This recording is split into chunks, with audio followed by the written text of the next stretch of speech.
మాజీ ఎమ్మెల్యే కేతిరెడ్డి పెద్దారెడ్డి వెంట తిరగొద్దంటూ వైసీపీ కార్యకర్తలకు వార్నింగ్ ఇచ్చారు జేసీ ప్రభాకర్ రెడ్డి. వైసీపీ కార్యకర్తలు తమ శత్రువు కాదని, కేతిరెడ్డి మాత్రమే తమ శత్రువు అన్నారు.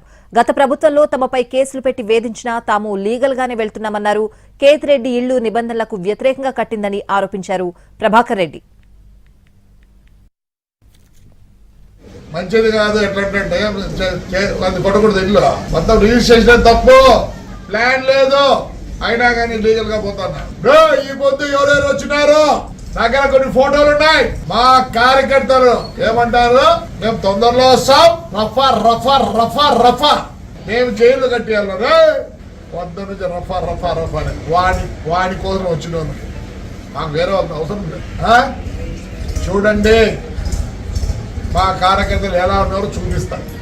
నేను ఇన్ని రోజులు వద్దప్ప, బాగుందాం, అవసరం లేదు ఫ్రాక్షన్ నేనంటే, ఈడు హీరో గాడు వస్తాడు, వానెంబడి వచ్చినారు చూడే మా కార్యకర్త రఫా రఫా రఫా.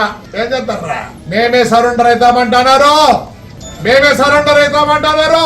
మా ఇండ్ల కాడికి వచ్చి మా ఒంటి రూమ్ల వరకు పోయి పెద్ద మనుషులు ఎవరికైనా చెప్తారా, ఇవే స్టేట్మెంట్లు ఇచ్చేది. 4 సంవత్సరాలు ఉంటే కొత్త జైలు కట్టుకున్నా నాకు పడకల్లారా. ఏమేం మాట్లాడతారా, నోరు పోసుకొని ఉంటే మేము వాడి గురించి మాట్లాడతాను, మీ గురించి ఒక్క రోజు మాట్లాడలేదు. మీరు వద్దు, మాకొద్దు, ఏం కార్యకర్తలు ఉండాలా.